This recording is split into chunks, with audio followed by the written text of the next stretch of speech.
The corporate bully stood toe-to-toe with her, his face red with rage. "You think you're tough, lady? I'll show you what happens when someone disrespects me." He raised his fist, ready to strike. The woman in the simple blazer didn't flinch. She didn't step back. Instead, a small smile crossed her lips. "Go ahead," she said quietly. "Make your move." What this arrogant executive didn't know would change his life forever, because the woman he was about to attack wasn't just any office worker. She was Lieutenant Commander Sarah Mitchell, decorated Navy SEAL with 8 years of combat experience. And in exactly 3 seconds, he would learn the hardest lesson of his life. The fluorescent lights hummed overhead in the downtown Manhattan office building as Sarah Mitchell stepped into the elevator on the 47th floor. It had been 6 months since she'd left active duty with the Navy SEALs, and she still wasn't used to the quiet predictability of civilian life. Her new job as a security consultant for Morrison and Associates was professional, well-paying, and utterly devoid of the adrenaline that had defined her previous decade. Every morning, Sarah would wake at 0500 hours old. Habits died hard and complete a workout that would have broken most professional athletes. 200 push-ups, 300 sit-ups, a 5-mile run through Central Park, regardless of weather. Her apartment was sparse, military neat, with few personal touches beyond a single framed photograph on her dresser Air SEAL team taken in Afghanistan 3 years ago. 6 faces smiling at the camera, dusty and exhausted but triumphant. 3 of those faces were now gone, lost in operations that remained classified. Sarah stood before a bathroom mirror, studying the woman looking back at her. At 32, she was in the best physical condition of her life, but the mirror reflected more than just muscle and discipline. There were scars, some visible, like the 3-inch line along her left shoulder from a piece of shrapnel in Kandahar. Others invisible, buried deep where even she couldn't always find them. She remembered the day she'd decided to leave active duty. It wasn't after a particularly dangerous mission or a close call with death.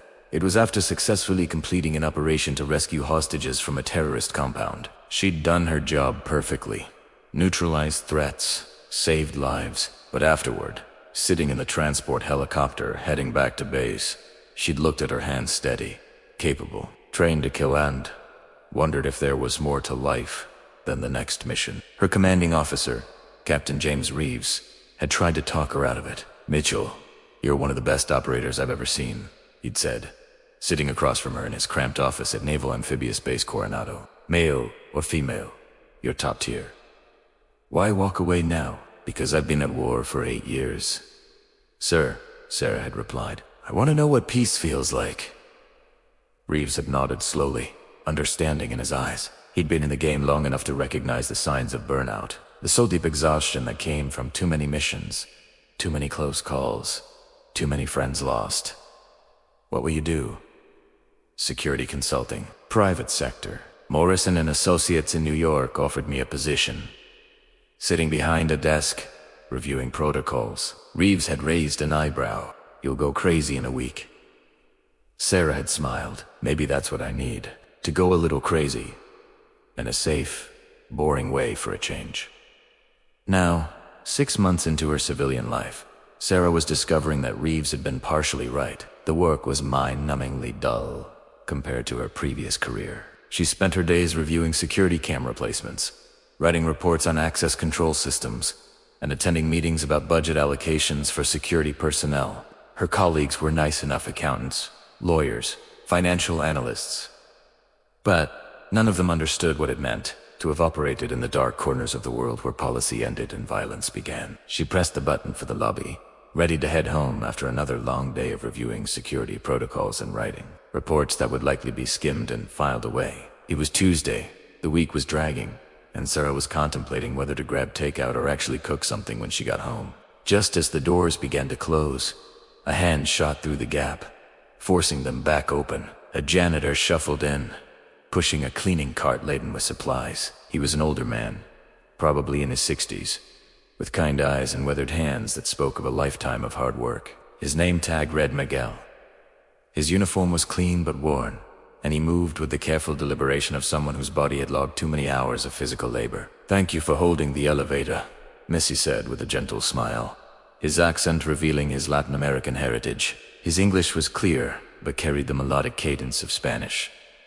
No problem at all, Sarah replied warmly. She'd noticed Miguel before during her time at Morrison and Associates. He was always polite, always thorough in his work, always invisible to most of the building's occupants who rushed past him without a second glance. The elevator descended smoothly, the soft jazz music playing from the hidden speakers, filling the comfortable silence. Miguel hummed along quietly, apparently recognizing the tune. Sarah found herself relaxing slightly.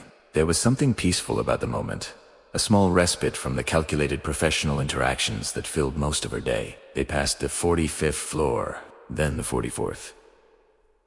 The elevator was expressed to the 42nd floor, where it began making regular stops. "Long day?" Sarah asked, conversationally. Miguel nodded with a tired but genuine smile. "Always long, miss, but honest work. Can't complain. How about you?" "Same. Long but honest.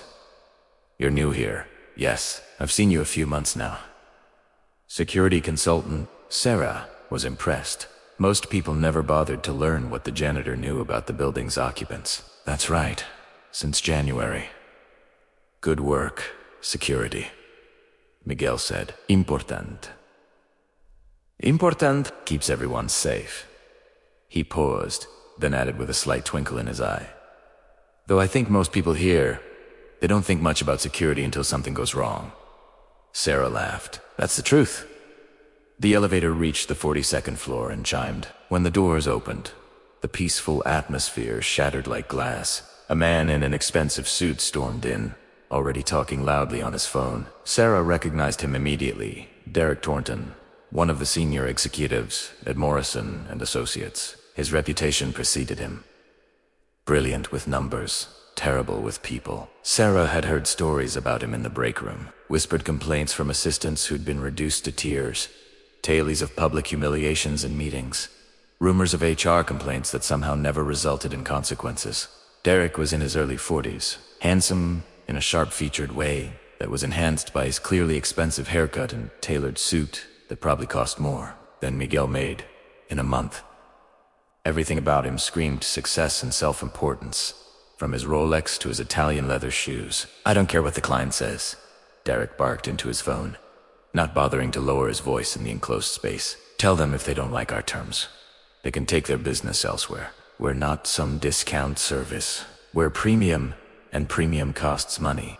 If they can't afford us, they can go crawl to our competitors and get second-rate work."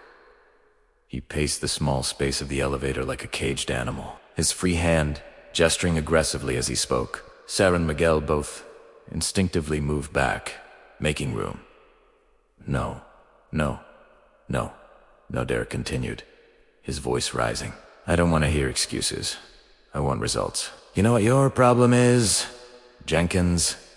You're weak. You let clients walk all over you. That's not how you close deals. You dominate the conversation. You make them feel lucky to work with us, and you never, ever apologize for a pricing."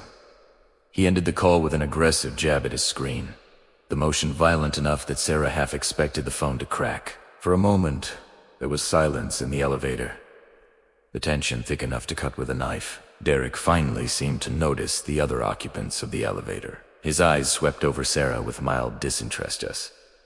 Another office worker, nothing worth his attention. But when his gaze landed on Miguel and his cleaning cart, his expression shifted to something between annoyance and disgust. "Seriously," Derek said, his voice dripping with contempt. He looked at Miguel as if the older man were a particularly offensive piece of garbage someone had left in the elevator. "This elevator is for employees, not the cleaning staff. There's a service elevator specifically for people like you." Miguel's gentle smile faded instantly, replaced by a look of apologetic distress. His shoulders hunched slightly, the body language of someone who'd learned to make himself smaller in the face of aggression. "I'm sorry, sir," Miguel said quietly, his accent becoming more pronounced in his nervousness. "The service elevator is broken today. Mainen said it won't be fixed until tomorrow morning. They told us to use the regular elevators. I can wait for the next one, if—" "I don't care what Mainen said," Derek interrupted, stepping closer to the elderly janitor in a clear act of physical intimidation. He was a good 4 inches taller than Miguel and used every bit of that height advantage, looming over the older man. "Do you know who I am?" "I'm Derek Thornton," I just closed a $50 million deal today. 15 million. In one day. In one day. That's probably more than you'll make in your entire lifetime. Miguel's face flushed with humiliation, but he kept his eyes downcast. Yes, sir. I understand, sir. Do you? Derek's voice was cruel now, taking on the tone of someone who'd found an outlet for the stress of his day and was going to make the most of it. Because I don't think you do. I don't think you understand that there's a hierarchy in this building. There are people who matter, people who generate revenue, who create value, who drive this company forward. And then there are people who empty trash cans and mop floors. Do you see the difference? Sarah felt her jaw tighten, a familiar heat building in her chest. She'd seen this before, not in corporate America, but in the military. Bullies existed everywhere, and they all operated the same way. They found someone vulnerable, someone who couldn't or wouldn't fight back, and they made that person's life hell because it made them feel powerful. During her bad estrinda brutal 6-month selection course for Navy, Ciosera had encountered men who thought women did unbelong in combat roles. Some of them had been overtly hostile. Others had simply made it clear through 1,000 small actions that they considered her inferior. She'd endured it, pushed through it, proven herself beyond any shadow of doubt. But standing here now, watching a wealthy executive bully an elderly janitor, brought all those memories flooding back. He has every right to use this elevator, Sarah said calmly, her voice cutting through Derek's tirade like a blade. The temperature in the elevator seemed to drop several degrees. Derek turned slowly to face her, his expression shifting from surprise to irritation. "Excuse me," he said, drawing out the words. "Who are you to tell me anything?" Sarah met his gaze steadily, her posture relaxed but somehow commanding. It was a presence she'd developed over years of leading teams in combat situations. The quiet authority that came from knowing, truly knowing that you could back up any statement you made. "Someone who believes in treating people with basic human dignity," Sarah replied, her tone reasonable but firm. "Miguel is an employee of this building just like you. The service elevator is broken. He's doing nothing wrong by being here." Derek let out a short, bitter laugh, the sound harsh and mocking. "Let me guess you're one of those social justice warriors, right? Always looking for a cause, always offended by everything. Probably have a bunch of protest signs in your apartment and spend your weekends at rallies." "I spend my weekends training," Sarah said simply, not taking the bait. "Training?" Derek smirked. "What? For marathons?" "Yoga certification?" He looked her up and down with theatrical skepticism. "You look fit enough, I'll give you that. But this isn't a gym, sweetheart. This is the real world."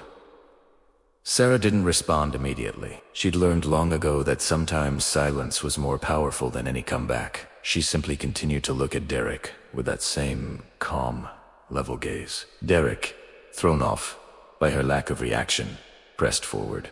He took a step toward her, attempting the same physical intimidation tactic he'd used on Miguel. "Let me explain something to you about the real world. There's a hierarchy. Some people are more valuable than others. That's not mean or cruel, that's just facts. Economics 101. I generate millions in revenue for this company. I'm worth something. This man," he gestured dismissively at Miguel without even looking at him, "he's replaceable. There are 1,000 people who could push him up, and there are 1,000 people who could be mediocre at financial analysis." Sarah countered smoothly. "The fact that you make money for this company doesn't give you license to be cruel." Derek's face flushed red, the color creeping up from his collar. "Cruel?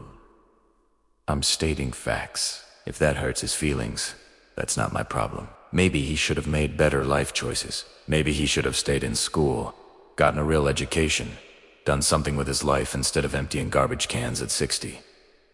"Please," Miss Miguel spoke up softly, his voice shaking slightly. "It's okay. I don't want any trouble. Mr. Thornton is right. I should have waited for another elevator." "No," Sarah said firmly, without breaking eye contact with Derek. "You shouldn't have to. You have every right to be here, to do your job with dignity, and to be treated with respect by everyone in this building." Respect. Derek's voice was rising now, losing the veneer of professional courtesy entirely.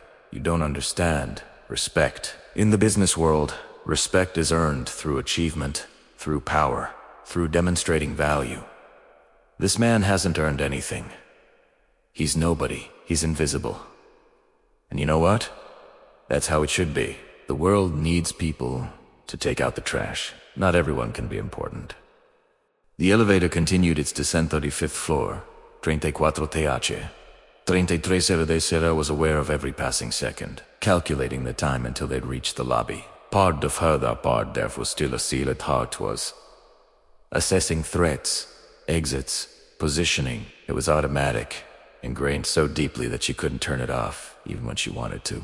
He's somebody's father, Sarah said quietly, her voice taking on an edge that made even Derek pause for a microsecond. Somebody's husband. Somebody's friend. He shows up every day and does honest work.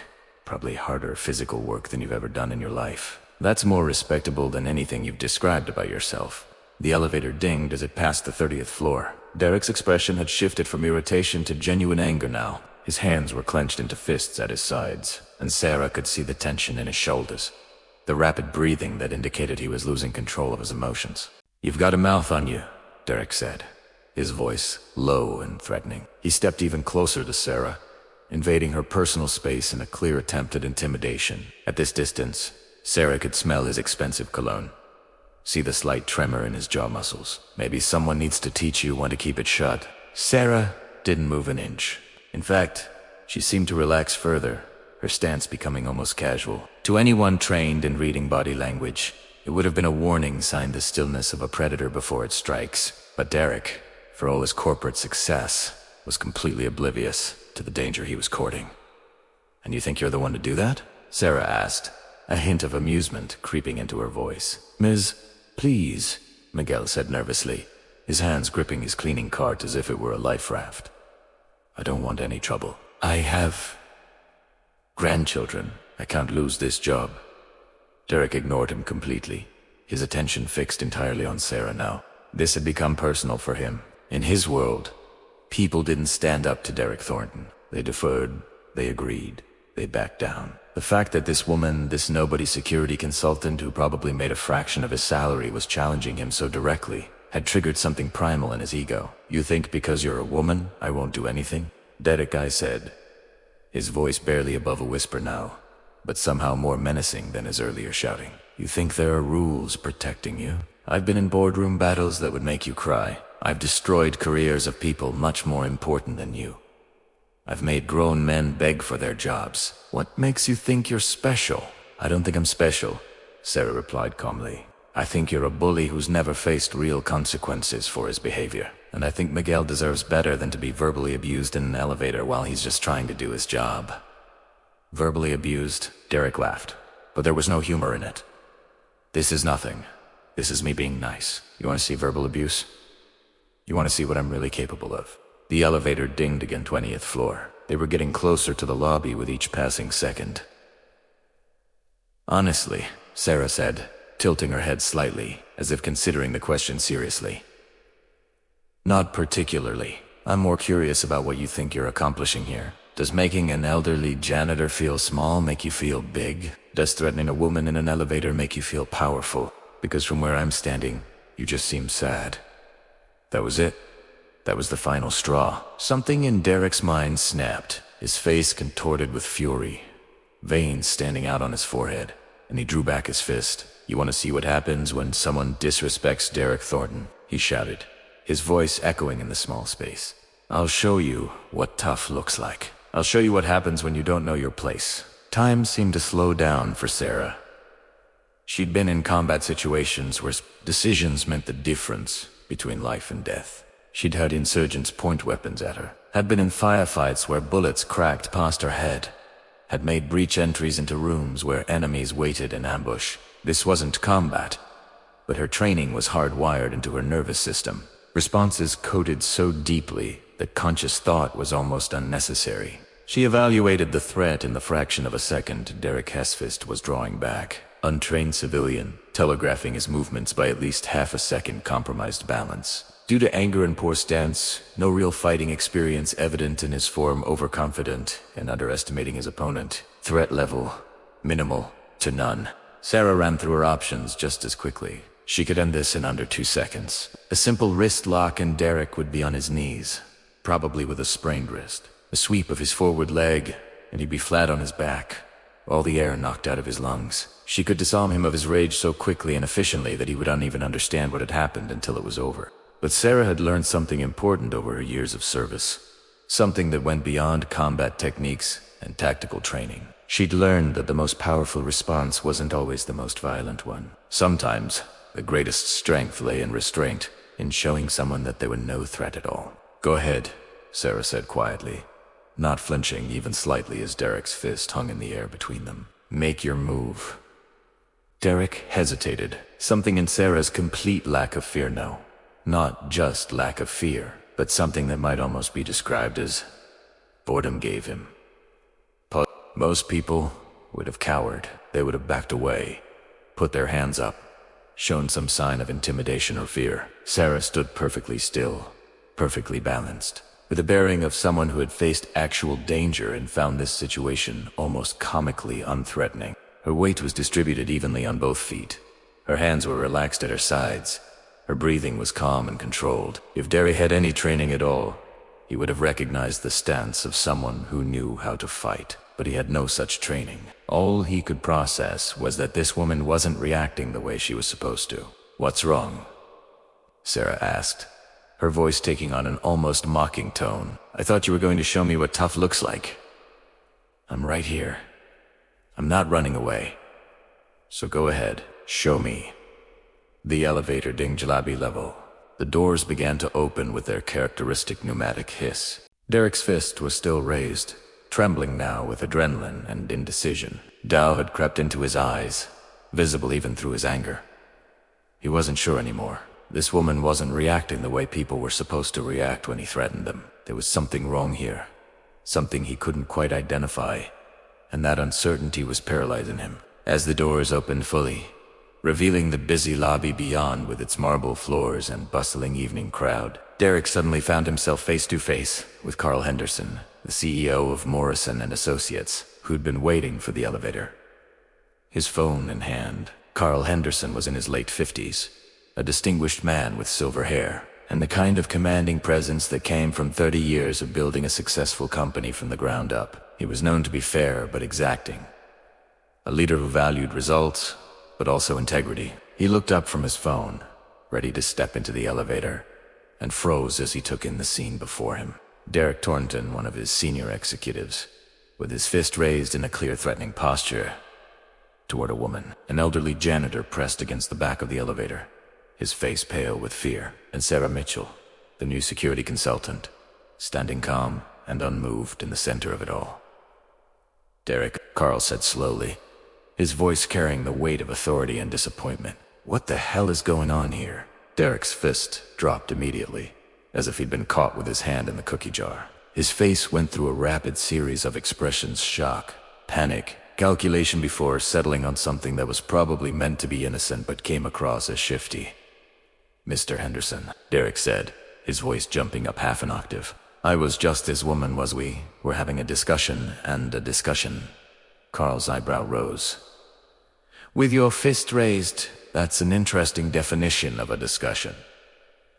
"She was being insubordinate," Derek said quickly, trying to regain his footing. "She was defending the cleaning staff using the regular elevators, and I was simply explaining company protocol to her when she became aggressive and—" "I can explain, sir," Sarah said calmly, cutting through Derek's increasingly frantic attempts to control the narrative. Her voice was clear, professional, and completely composed. Mr. Thornton was expressing his displeasure that Miguel here was using the regular elevator instead of the service elevator, which is currently out of order for repairs. Miguel explained that maintenance had instructed all cleaning staff to use the regular elevators until repairs are completed tomorrow.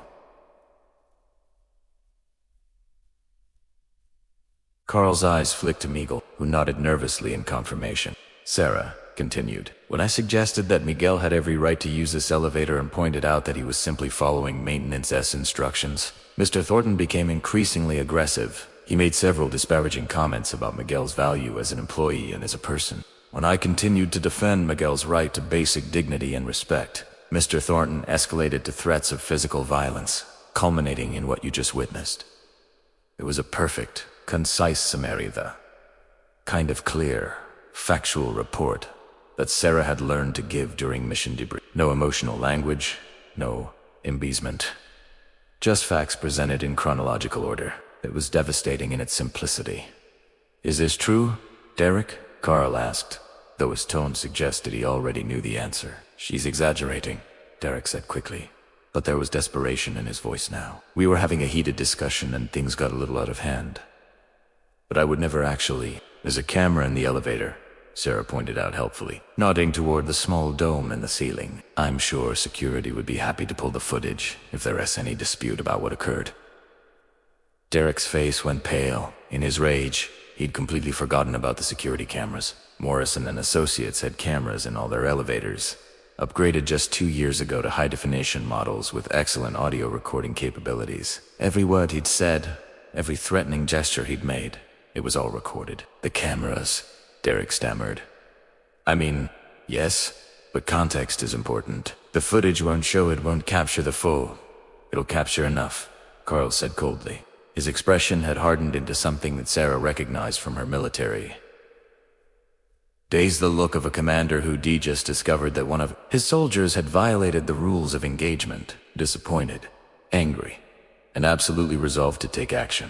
Carl turned to Miguel, and his voice softened considerably. "Are you all right, Miguel?" The elderly janitor nodded, though Sarah could see his hands were still trembling slightly as they gripped the handle of his cleaning cart. "Yes, sir. Thank you, sir. I'm sorry for the trouble." "You have nothing to apologize for," Carl said firmly. "Nothing at all. Please, take the rest of the evening off. Paid?" "Of course, and I want you to know that we'll be addressing this situation immediately and thoroughly." "Thank you." "Sir," Miguel said quietly. He glanced at Sarah with an expression of profound gratitude, then carefully maneuvered his cart out of the elevator, giving Derek a wide berth as he passed. Carl watched Miguel go, then turned back to Derek with considerably less warmth. His voice, when he spoke, could have frozen nitrogen. "My office. Now. Mr. Henderson, I can explain," Derek said, trying to inject confidence back into his voice. "If you'll just let me tell my side of the story, I'm sure we can clear this up. This woman clearly has some kind of agenda now, Derek." The words were soft, but they carried the weight of absolute authority. This was not a request or a suggestion. It was an order. Derek shot a venomous look at Sarella, look that promised retribution, that swore this wasn't over before, following Carl out of the elevator. Sarah stepped out as well, watching as Derek and Carl walked toward the executive elevator bank that would take them to the top floor where the C-suite offices were located. The lobby had gone quiet. Several people who'd been waiting for elevators or walking past had stopped to watch the drama unfold. Sarah could feel their eyes on her, could see the phones that had been surreptitiously raised to record the encounter. By tomorrow, this would be all over the office gossip mill. She turned to find Miguel standing near the security desk, looking lost and shaken. Sarah walked over to him. "Are you really okay?" she asked softly, away from the crowd of onlookers. Miguel's eyes were watery when he looked up at her. "Thank you, Miss, you didn't have to do that. I'm used to people like him. In 40 years of working in buildings like this, I've met many, Derek thought. Usually, it's better to just stay quiet, to let them say what they want. Fighting back only makes things worse for people like me." "You shouldn't have to be used to it," Sarah said firmly. "No one should talk to you that way, and no one should make you feel like you have to accept it." "You were very brave," Miguel said, his voice full of wonder, "the way you stood up to him, even when he was going to hit you. You weren't scared at all. How can you be so brave?" Sarah smiled slightly. "I've dealt with scarier situations than Derek Thornton." "Are you in security?" "I've seen you around the building." "Something like that," Sarah replied.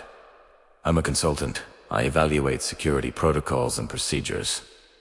"You must be very good at your job," Miguel said. "The way you stayed so calm, so aware. You knew about the camera. You knew exactly what to say. That's more than just security consulting, I think." Sarah was about to respond when her phone buzzed in her pocket. She pulled it out to see a text from an unknown number. "Security office ASAP J. Chan, Jennifer." Chun was the head of building security, a former police sergeant who ran a tight ship. Sarah had worked with her several times over the past 6 months, and they developed a good professional rapport. "I have to go," Sarah told Miguel, "but remember you did nothing wrong. You have every right to be treated with respect," Miguel nodded, then surprised Sarah by reaching out and gently touching her arm.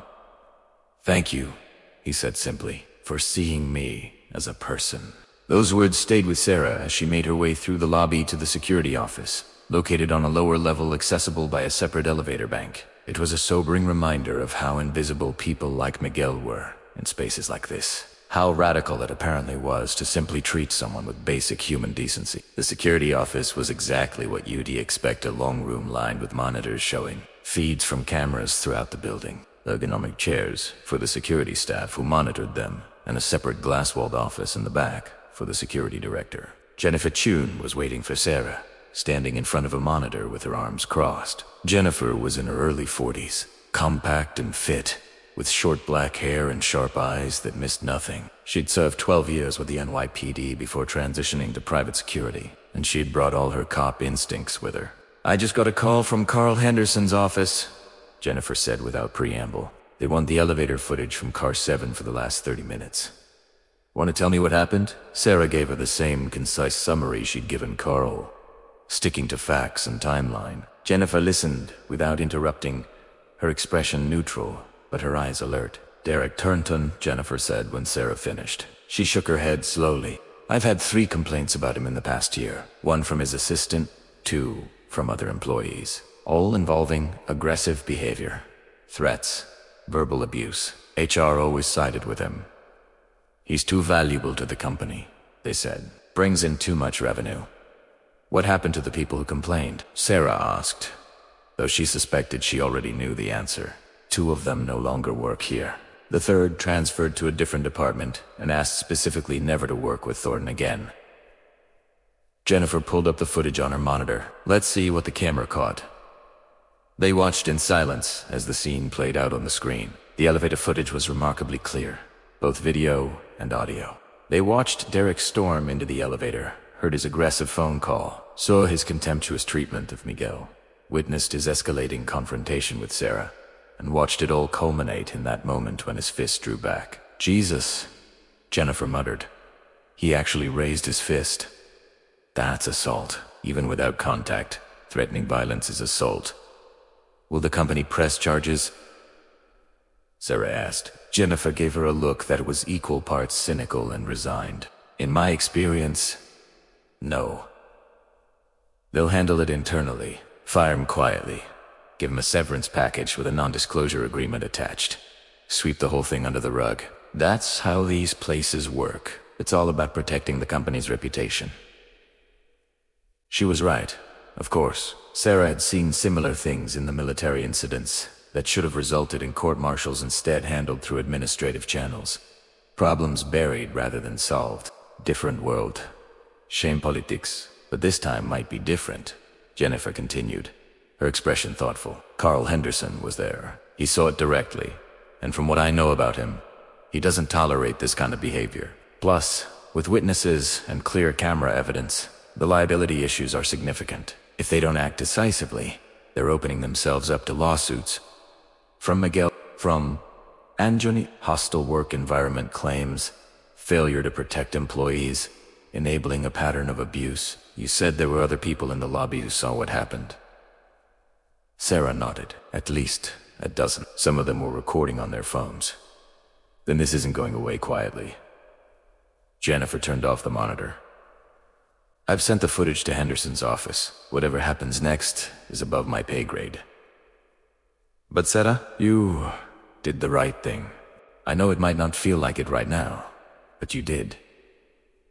Sarah appreciated the words, but she felt strangely hollow. She'd faced down insurgents, had been shot at, had seen combat, and yet somehow this encounter in a corporate elevator had left her feeling drained in a way that combat never did. Maybe it was the sheer pettiness of it, the unnecessary cruelty, the fact that someone with so much could be so willing to make someone with so little feel even smaller. She thanked Jennifer and headed home, taking the subway back to her apartment in Brooklyn. The rush hour crowd pressed around her, everyone lost in their own worlds, staring at phones or books or the middle distance. Sarah found herself thinking about Miguel, wondering if he'd be okay. wondering if this incident would cost him his job, despite Carl Henderson's assurances. When she got home, Sarah went through her evening routine, mechanically change out of work clothes, start dinner, check her personal email. She was halfway through preparing a salad when her phone rang. The caller ID showed Morrison and Associates, but the number wasn't one she recognized.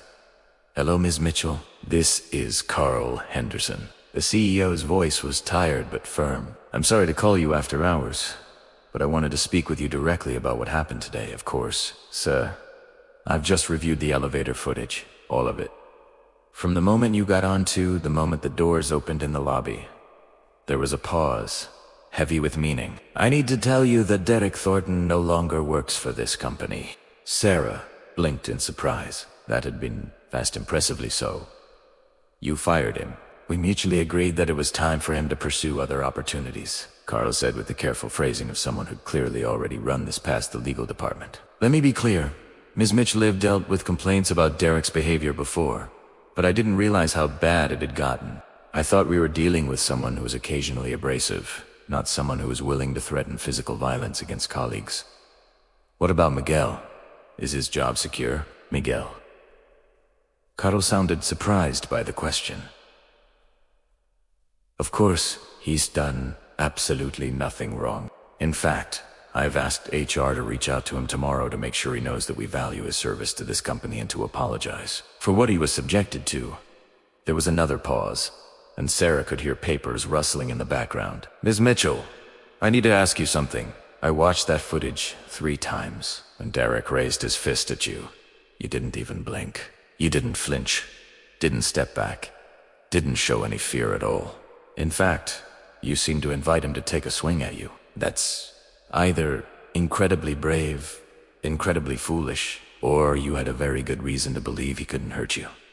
Sarah remained silent, unsure where this was going. "So I did some research," Carl continued. "Sarah, Michet, before you came to work for us 6 months ago, you were in the military. And not just the military, you were a Navy SEAL. One of the first women to complete the program. 8 years of active duty, multiple deployments, decorated for valor." Sarah's grip tightened on her phone. "My service record is classified, sir. The basics aren't," Carl replied. "Your service, your completion of BUD-S, your general deployment history. That's all public record if you know where to look. And it explains everything I saw in that video. You weren't scared because you knew you could handle him. The question is, why didn't you tell us about your background when we hired you?" Sarah set down the knife she'd been using to chop vegetables and took a moment to formulate her response. "Because I wanted to be judged on my qualifications for this job, not in my past. I'm not in the military anymore, sir. I'm a security consultant. That's what I want people to see when they look at me. Not my service record, not my combat experience. Just someone who's good at her job." "I understand that," Carl said slowly. "I do. But here's the thing, we hired you as a security consultant to review our protocols and write reports. After seeing what happened today, after learning about your background, I think we've been wasting your talents, sir. I want to create a new position, head of executive protection and security operations. It would involve not just planning, but implementation, training our security staff, creating rapid response protocols, coordinating with local law enforcement. And if I'm being honest, having someone with your background visible in our building would send a very clear message that we take safety seriously." Sarah was quiet for a moment, processing this unexpected turn. "That's a significant responsibility, and a significant raise," Carl added. 20% more than you're making now, plus a better benefits package. You'd have a team, real authority, and the ability to actually make a difference in how we approach security. We're one of the largest financial firms in New York. We have threats ranging from physical security to cyber warfare. I need someone who understands real threats, not theoretical ones. Can I think about it?" "Of course, take a few days." Carl paused again, and when he spoke next, his voice was warmer. "But I want you to know something. What you did today standing up for Miguel, that told me more about your character than any resume ever could. Derek Thornton was brilliant at his job. He generated millions for this company, but he was also a bully who made people's lives miserable. And I've allowed that to continue for too long because I prioritized revenue over culture. That ends now. We need more people like you in positions of authority here. People who understand that respect and dignity are unearned through a paycheck they rewrite that everyone deserves. After Carl hung up, Sarah stood in her kitchen for a long time, staring at her half-prepared dinner. The apartment was quiet except for the distant sounds of traffic and the hum of her refrigerator. She thought about the offer, about what it would mean to take on such a role, about whether she was ready for that kind of responsibility in the civilian world. Eventually, she finished making her salad, ate it while watching the news, and went to bed at her usual time. But sleep was elusive. She kept seeing Miguel's face, the humiliation and fear in his eyes. His Derek had berated him. She kept hearing Derek's voice, filled with contempt, as he'd explained his views on hierarchies and human value. And she kept thinking about all the other Miguels out there, doing honest work while people treated them as invisible, as less than. 3 days later, Sarah sat across from Carl Henderson in his spacious corner office on the 50th floor. Floor-to-ceiling windows offered a breathtaking view of Manhattan's skyline, the kind of view that reminded you of your place in the power structure of the city. Carl's desk was neat, but not sterile, with family photos strategically placed to show he was human while still maintaining professional boundaries. "I've thought about your offer," Sarah said, "and I have some conditions." Carl leaned back in his leather chair, a slight smile on his face. "I'm listening. First, I want complete authority over security operations. That means if I identify a threat or a problem, I can act on it immediately without having to go through 3 layers of approval. Lives can be at stake in security situations, and bureaucracy kills people." "Agreed." "Second, I want to implement a comprehensive anti-bullying and harassment training program for all employees. Not the standard HR checkbox training that everyone sleeps through. Real training with real consequences for violations. What happened with Derek Thornton was not an isolated incident. Chun told me there were prior complaints that were ignored. That culture needs to change." Carl nodded slowly. "That's actually something I've been thinking about since the incident." "Go on." "Third, I want a specific provision in the training that addresses how we treat support staff. Janitors, maintenance workers, security guards, administrative assistants, everyone who makes this building function but often gets treated as invisible. Part of the problem with people like Derek is that they genuinely believe some people matter more than others. We need to actively counter that mindset." "You're talking about changing corporate culture," Carl observed. "That's not easy." "No, it's not," Sarah agreed. "But it's necessary. A company is only as strong as its weakest link, and if we're allowing our employees to be bullied and demoralized, we're weakening ourselves from the inside."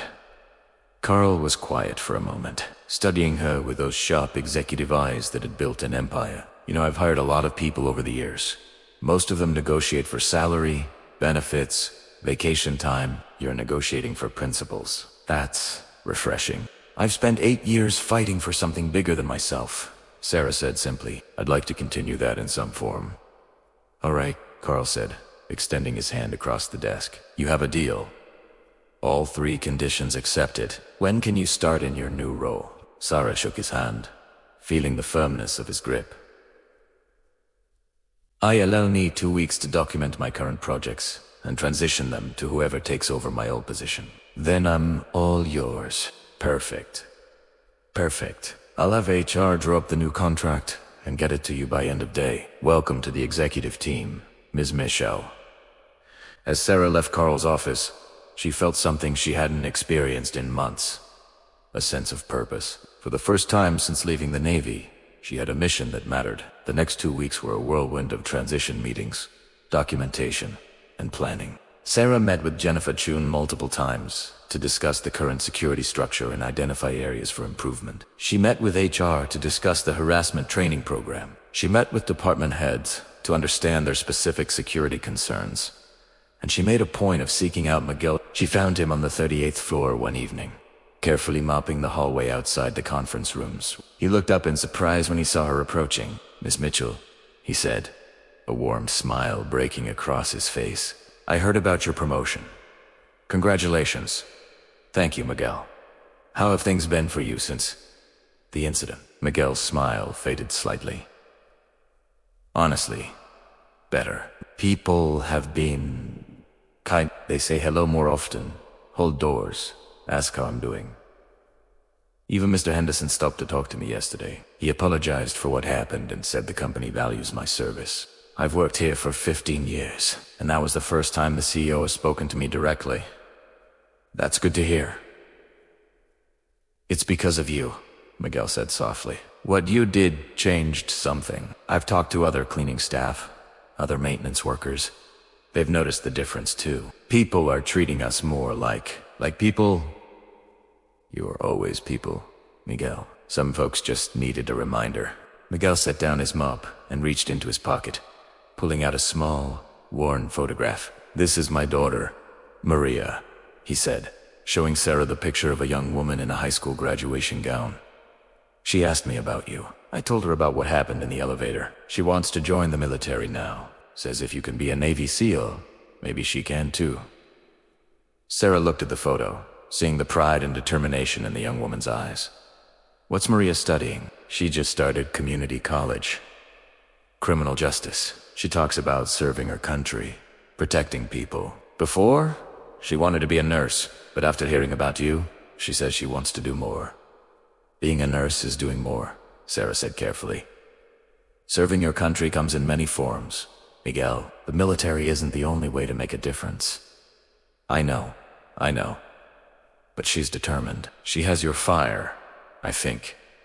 Miguel hesitated, then added, would you be willing to talk to her? She has questions about what it takes, what the process is like. I don't know these things.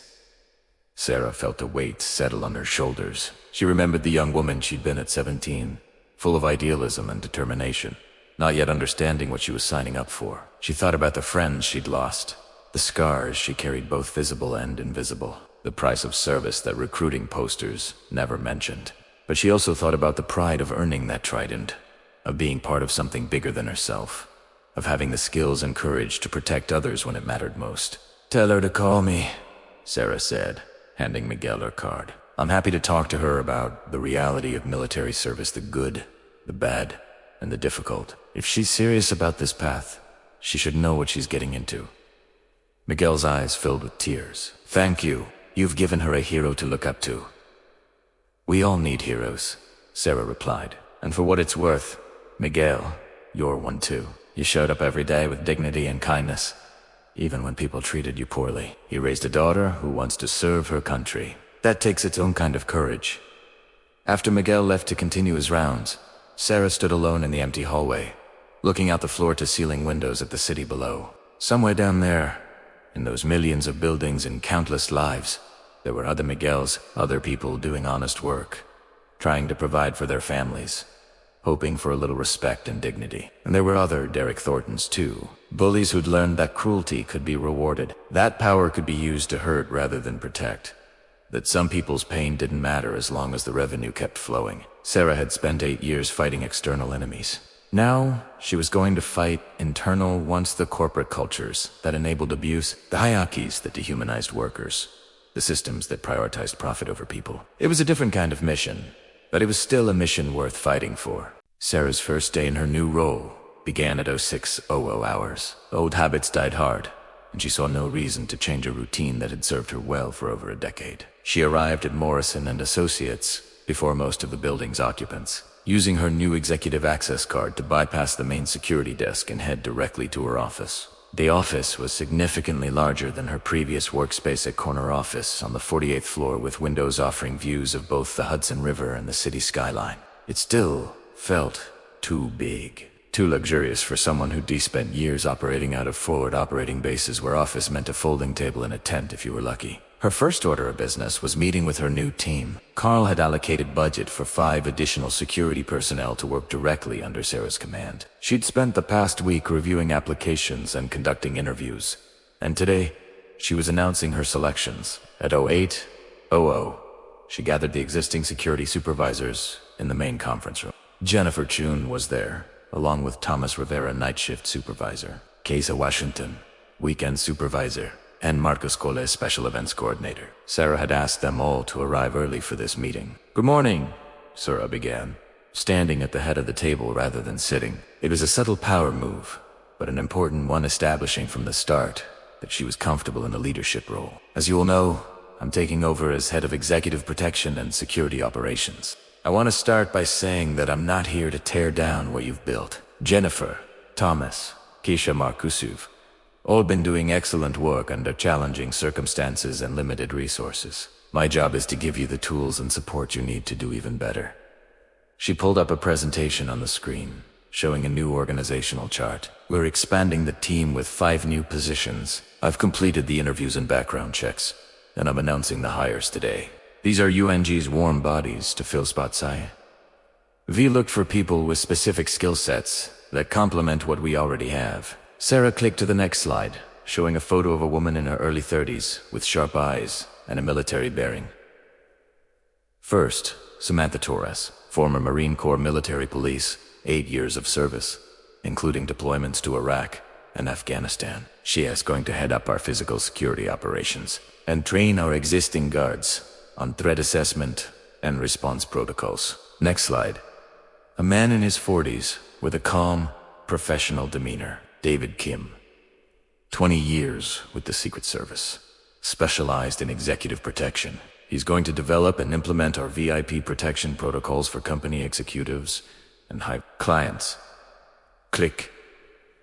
A younger man, probably late 20s, with the lean build of a runner. Jason Michelle, no relation to me. Former NYPD detective, specialized in corporate fraud and internal investigations. He's going to help us identify and prevent internal threats. Click. A woman in her 50s, with gray-streaked hair, pulled back in a professional bun. Patricia Hoffman, 30 years in corporate security, most recently as Director of Security for a Fortune 100 company. She's our subject matter expert on security technology, systems integration, and vendor management. Final click. A man in his mid-30s, with a weathered look of someone who spent significant time outdoors in harsh conditions. And finally, Roberto Martinez, former Army Ranger, specialized in counterterrorism and tactical operations. He's going to develop our emergency response protocols and train staff on active shooter scenarios, bomb threats, and other crisis situations. Sarah looked around the table, reading the faces of her existing team. Jennifer was nodding appreciatively. She clearly recognized quality hires when she saw them. Thomas looked slightly overwhelmed, probably wondering how this would change his comfortable night shift routine. Keisha was already pulling out a notepad, ready to start coordinating. Marcus had a slight smile, the expression of someone who'd been asking for more resources for years and was finally getting them. This is an impressive roster. Jennifer sighed. When do they start? Next Monday, which gives us 1 week to prepare workspace, get them up to speed on our current procedures, and integrate them into the existing team structure. Sarah advanced to the next slide, which showed a detailed organizational chart. Here's how the new structure breaks down. Jennifer, you remain head of D2Day's security operations. Thomas and Keisha, your roles don't change. You still run your shifts. Marcus, you're expanding from special events to include all external-facing security functions. She pointed 2 different sections of the chart, as she explained. Samantha reports to Jennifer and focuses on training and physical security. David reports directly to me and handles executive protection. Jason works independently on investigations, but coordinates with Jennifer on any findings that affect building security. Patricia is our technology and systems expert, working across all departments. Roberto develops our crisis response plans and conducts regular drills. That's a lot of coordination, Thomas observed. It is, Sarah agreed, which is why we're implementing daily briefings. Every morning at 0730, key personnel meet for 15 minutes to share information, discuss concerns, and coordinate activities. I don't care if you think you have nothing to report. You show up, you listen, and you share. Communication, failures, kill people. I've seen it happen in combat, and I won't let it happen here. She clicked to the next slide, showing a list of initiatives. Beyond staffing, we're rolling out several new programs over the next 90 days. First, the anti-harassment training I mentioned to Mr. Henderson. This isn't optional. It's not something people can skip because they're too busy, and it's not going to be some boring PowerPoint presentation. We're bringing in professional facilitators who specialize in corporate culture change. Some of the executives aren't going to like mandatory training, Marcus said carefully. Some of the executives can adjust their attitude or find new employment, Sarah replied bluntly. This comes from Carl Henderson directly. After what happened with Derek Thornton, the company is taking a zero-tolerance stance on harassment and bullying. The training will be professional and respectful, but it will also be real. We're going to use case studies, role-playing, and scenario-based learning. People will remember it because it will be meaningful, not because they were forced to sit through slides for 2 hours. She moved to the next item on her list. Second initiative. Technology upgrades. Patricia will be conducting a full audit of our current systems cameras, access controls, alarm systems, monitoring software. Anything that's outdated or inadequate gets replaced or upgraded. I don't care about cost. Carl has given us the budget, and security isn't the place to cut corners. Third, emergency response protocols. Roberta will be developing comprehensive plans for various crisis scenarios: active shooter, bomb threat, fire, medical emergency, natural disaster. We'll conduct quarterly drills so that when something happens, everyone knows exactly what to do. No panic, no confusion, just trained response. Sarah paused, making eye contact with each person at the table. Fourth, and this one's important, dignified treatment standards. We are re-implementing a formal policy that makes it clear how employees at all levels are expected to treat each other, with specific provisions for how executive staff interact with support staff. Janitors, maintenance workers, security guards, administrative assistants, everyone gets treated with respect, or there are consequences. Is this because of what happened with me? Keisha asked. It's because of what happened with Miguel. What's probably happened to dozens of other employees we don't know about, and what'll definitely happen again if we don't actively work to prevent it, Sarah said. Corporate culture doesn't change by accident. It changes because leadership decides it's going to change and then puts in the work to make it happen. The meeting continued for another hour, covering logistics, timelines, and specific responsibilities. By the time it ended, everyone had clear marching orders and a sense that something significant was shifting in how Morrison and associates approached security and workplace culture. As people filed out, Jennifer lingered behind. Can I speak with you privately? Of course. Of course. Once the room was empty, Jennifer closed the door and turned to face Sarah. I want you to know that I'm fully on board with everything you're doing. The new hires, the training, the policy changes, all of it. But I also want to give you a reality check. I'm listening. Change is hard, and corporate culture is deeply entrenched. You're going to face resistance, especially from senior executives who are used to doing things their way. Derek Thornton was under an anomaly. He was just the most blatant example of a mindset that is pretty common at the top. These are people who are used to power, who believe they've earned the right to treat others however they want. I know, Sarah said quietly. I dealt with similar attitudes in the military. Officers who thought they were untouchable, who abused their authority because they could. And how did that usually turn out? Sarah smiled grimly. Depended on whether anyone was willing to hold them accountable. Sometimes justice was served, sometimes it wasn't. But I learned that you can't fight these battles alone. You need allies, documentation, and ironclad evidence when you take someone down. Exactly my point, Jennifer said. I'm your ally in this.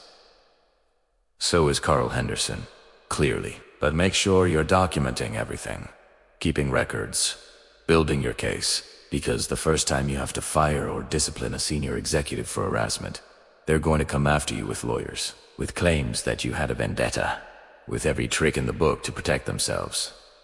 I'll be careful, Sarah promised. Good. Jennifer moved toward the door, then paused. One more thing. That young woman who came by yesterday asking for you, Maria Rodriguez. Miguel's daughter.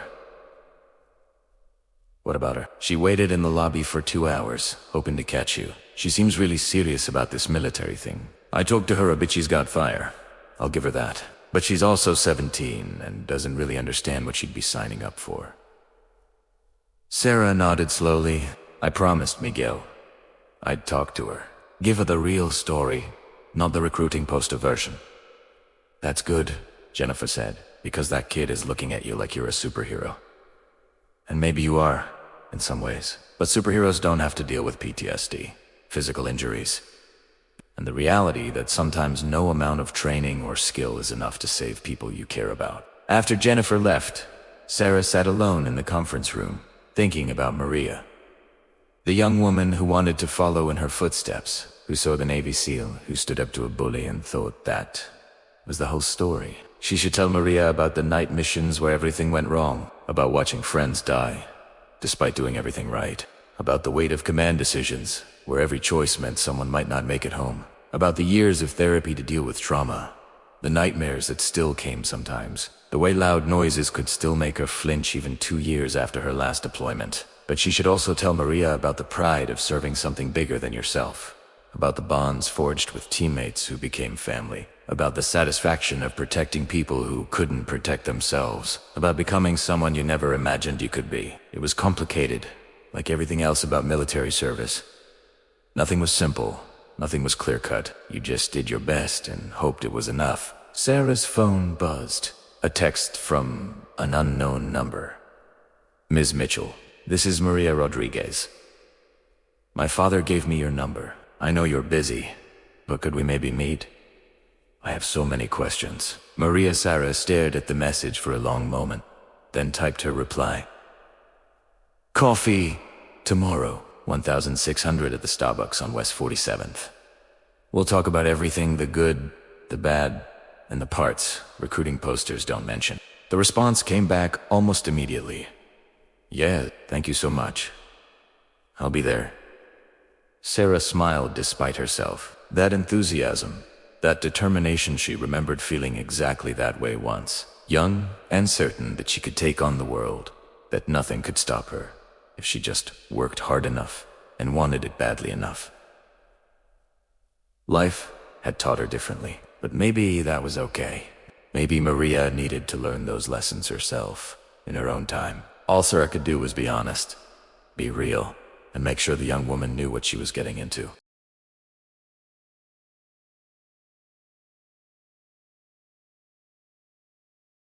The next 6 weeks were a blur of activity. Samantha Torres, David Kim, Jason Mitchell, Patricia Hoffman, and Roberto Martinez all started on schedule, and Sarah immediately put them to work on their respective projects. Samantha transformed the security guard training program, implementing a curriculum that included threat assessment, de-escalation techniques, emergency medical response, and physical intervention tactics. The existing guards were initially skeptical. Some of them had been doing the job for years and didn't think they needed military-style training. But Samantha won them over through a combination of respect, expertise, and hands-on demonstrations that proved the value of what she was teaching. David Kim conducted a comprehensive security assessment of all C-suite executives, identifying vulnerabilities in their daily routines, and implementing protection measures that ranged from armored car services to secure communication protocols. At first, the executives found his presence intrusive, but after he discovered and neutralized a potential kidnapping plot targeting one of the board members, attitudes shifted dramatically. Jason Mitchell quietly began investigating internal security breaches and discovered a network of employees who'd been selling confidential client information to competitors. His work led to 4 terminations and potentially saved the company millions in lost business and reputation damage. Patricia Hoffman. Technology audit revealed that nearly 40% of the building's security cameras were outdated or malfunctioning. Several access control systems had known vulnerabilities, and the monitoring software was 3 generations behind current standards. She submitted a detailed upgrade plan with a price tag that made the CFO wince, but Carl Henderson approved it without hesitation, and Roberto Martinez developed emergency response protocols that were so comprehensive and well thought out that when a fire alarm was accidentally triggered on the 35th floor, the evacuation proceeded with military efficiency. People later commented that it was the smoothest emergency drill they'd ever experienced. They didn't know Roberto had been coordinating from the security office, directing security personnel and monitoring the situation in real time. But the most significant change came from the anti-harassment training program. Sarah had hired an outside firm called Workplace Dynamics that specialized in corporate culture transformation. Unlike typical HR training, their approach was immersive and confrontational. They used professional actors to create realistic scenarios, forced participants to role-play difficult situations, and facilitated discussions that got to the heart of why people behaved the way they did. The first session was for the executive team, all the VPs, senior directors, and C-suite personnel. Sarah attended as both a participant and an observer, wanting to see how her colleagues would respond. The lead facilitator was a woman named Dr. Angela Morrison, a former corporate psychologist turned organizational consultant. She was in her 50s, African-American, with a presence that commanded attention without aggression. "Good morning," Dr. Morrison began, standing at the front of the conference room where 30 executives had gathered, most of them looking vaguely annoyed at having to spend 4 hours on training. "I know many of you are wondering why you're here. You're successful. You've built careers. You know how to treat people. So why do you need harassment training?" No one answered. The silence was heavy with unspoken resistance. "Let me show you something," Dr. Morrison said, pulling up a video on the screen. It was elevator footage, the footage from Sarah's encounter with Derek Thornton. Sarah felt every eye in the room turn toward her as the scene played out. There was Derek verbally abusing Miguel, escalating 2 threats against Sarah, raising his fist. The audio was crystal clear, every contemptuous word preserved in high definition. When the video ended, Dr. Morrison let the silence sit for a long moment. "Derek Thornton was one of you," she finally said. "Senior executive, high performer, revenue generator. And this is how he treated people when he thought no one was watching. Except someone was watching. Someone stood up to him, and now Derek no longer works here." She clicked to the next slide, showing statistics. In the past 3 years, Morrison and Associates has received 47 complaints about executive misconduct. That's misconduct specifically from people at the VP level or higher. 47 complaints. Do you know how many resulted in termination? She paused for effect. 1. Derek Thornton. The other 46 cases were either dismissed, resulted in minor disciplinary action, or the complainants were encouraged to work it out directly with their harassers. 5 of those complainants no longer work here. None of the accused left the company before Derek. The room was dead silent now. Several executives looked uncomfortable, shifting in their seats. "So here's what we're going to do today," Dr. Morrison continued. "We're going to talk about power, privilege, and the responsibility that comes with being in a position of authority. We're going to examine our own behaviors and biases. And we're going to really learn, not along how to create a workplace where everyone, regardless of their position, is treated with dignity and respect." What followed was 4 of the most intense hours Sarah had experienced since leaving the military. Dr. Morrison pulled no punches, using case studies that hit close to home, forcing executives to role-play scenarios where they were on the receiving end of harassment, and facilitating discussions that got heated more than once. One particularly tense moment came when Richard Pemberton, a senior VP in the investment division, pushed back aggressively. "Look, I don't disagree that what Derek did was wrong," Reacher said, his voice tight with barely concealed anger. "But this whole thing feels like an overreaction. We're a financial services firm, not a daycare. People need to have thick skin. If someone can't handle a tough conversation or a demanding boss, maybe they're in the wrong industry." "Define tough conversation," Dr. Morrison replied calmly. "Direct feedback, high expectations, accountability for results. And is telling a janitor that he's worthless and replaceable a tough conversation? That's not what Because that's exactly what Derek Thornton did. He told Miguel that he was nobody, that he hadn't earned respect, that he was replaceable. Is that professional feedback? Or is that bullying?" Reacher opened his mouth, closed it, then tried again. It's inappropriate. I'm not defending Derek's specific words, but you're defending the culture that enabled those words, Dr. Morrison said. You're defending a system where thick skin means accepting verbal abuse, where demanding is code for demeaning, where high expectations justifies treating people as less than human. I'm saying that business is competitive, and sometimes feelings get hurt. Feelings getting hurt is telling someone their presentation wasn't good enough. Feelings getting hurt is not getting the promotion you wanted. Harassment is being told you're worthless because of your position, your gender, your race, your age. There's a difference, Mr. Pemberton. Do you see it? Richard was quiet for a long moment, and Sarah could see the internal struggle playing across his face. He was someone used to being right, used to winning arguments through force of personality and superior knowledge. Being challenged in front of his peers was clearly uncomfortable. Finally, he nodded. "I see it." "Good," Dr. Morrison said, "because here's what I need everyone in this room to understand. Authority is a privilege, not a right. The company gives you power over other people's careers, their livelihoods, their daily work experience. That power comes with responsibility, and if you abuse it, if you use it to hurt rather than lead, then you shouldn't have it." She clicked to the next slide, showing a pyramid. This is how organizational culture works. The behavior at the top sets the tone for everything below. If executives treat people poorly, managers think that's acceptable. If managers treat people poorly, frontline employees think that's acceptable. It trickles down until you have a toxic culture where everyone is miserable and only people who succeed are those willing to be cruel. The training continued, getting deeper into specific scenarios and case studies. They role-played situations where subordinates came to them with complaints, practiced de-escalation techniques, learned to recognize their own biases and assumptions. By the end of the 4 hours, the room felt different. Some people were visibly moved. A few looked exhausted, and everyone seemed to be thinking more deeply about their behavior and its impact. As people filed out, Carl Henderson approached Sarah. "That was harder than I expected," he admitted. "Good training usually is," Sarah replied. "Richard gave me a hard time. He's not wrong that we need to be demanding and maintain high standards. But Dr. Morrison made me realize we've been confusing standards with cruelty. There's a difference between expecting excellence and making people feel worthless."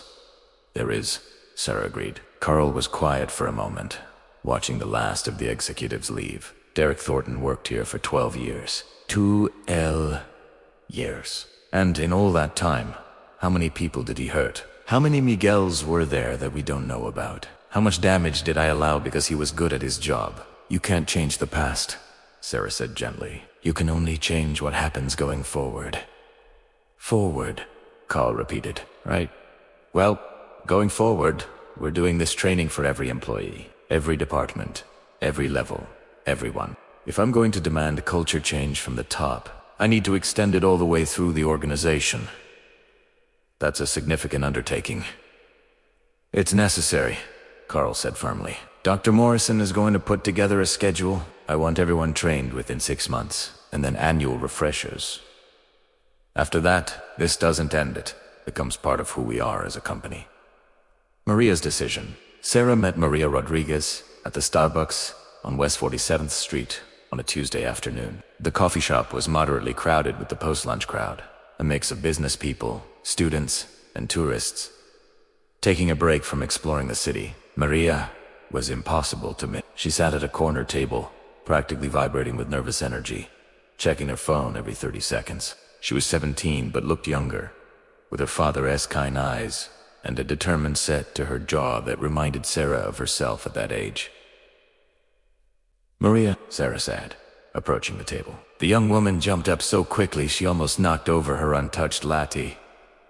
"Ms. Mitchell, thank you so much for meeting with me. I can't believe you actually I was hoping you would, but I wasn't sure if I'm sorry. I'm nervous," Sarah smiled. "It's okay. Breathe. Sit down and call me Sarah." They settled into their seats, and Maria pulled out a notebook that was already filled with questions written in neat handwriting. "I've been researching the Navy SEALs since my dad told me about you. I've read everything I can find online, watched documentaries, talked to a recruiter. I want to know if I have what it takes." "Let me stop you right there," Sarah said gently. "Before we talk about whether you have what it takes, let's talk about why you want to do this. What is it about military service, specifically being a SEAL, that appeals to you?" Maria leaned forward, her passion evident. "I want to be strong. I want to protect people. Primera, enti, tu,